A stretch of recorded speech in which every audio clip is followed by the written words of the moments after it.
Happy Sunday, everybody, and welcome back to another drawing tutorial. I thought I'd continue our discussion on composition today. Last time we talked about a couple different things. We talked about the rule of threes, specifically this idea of placing three emphatic objects in your compositions, and then more importantly, scaling those up into a sort of hierarchy, this idea of the Papa, Mama, Baby Bear, or Venti, Grande, Tall, depending on how you want to look at it.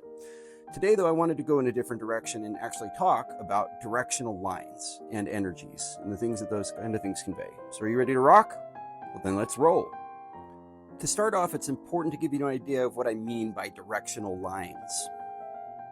Lines, whether explicit or inferred, can convey a lot of emotional depth in your composition. For instance, vertical lines tend to convey strength and stability, sometimes even growth. Horizontal lines convey balance or calm. Here I've got some examples of all three at the bottom. Diagonal lines, to wrap this up, convey action, dynamism, and they're a recipe for instant tension. It's all well and good to say that these lines embody these qualities, but let's see it in action in a composition here as we see this scene coming into shape. So how does this ultimately make you feel?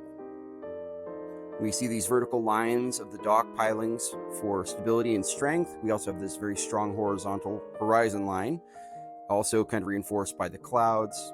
We see verticals and horizontals in the ship. But how would we feel if this happened? Boom! Diagonal horizon line. Instant change in how this composition comes across, right? Feels like that ship might slide right off of the frame. Does it make you feel unsettled? Is it unsettling? This technique of tilting the horizon line is called a Dutch angle, just to give it a name. And let's do a little case study with it here. So I'm going to bring in a panel from a comic that I've drawn. This is from a horror comic called Fear Eater. And you can see it's got a lot of verticals and a lot of implied horizontals here, all throughout the frame. My human figures are kind of the baby bear in this composition, but you can see just by tilting that horizon line even a little bit, now they are encroached upon.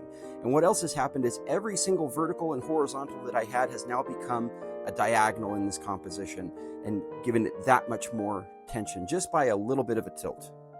So let's zap into the recap here and talk a little bit about what we did today. Directional lines, again, vertical, horizontal, diagonal, can have a tremendous impact on the emotional resonance of your compositions. Vertical lines, again, convey strength and stability. Horizontal lines are there to convey balance and or calm. And then diagonal lines convey dynamism and tension. And then by tilting your horizon line, Dutch angle, it will instantly cancel out all the effects of your vertical and horizontal lines. That's all I've got for you today. We'll see you next time.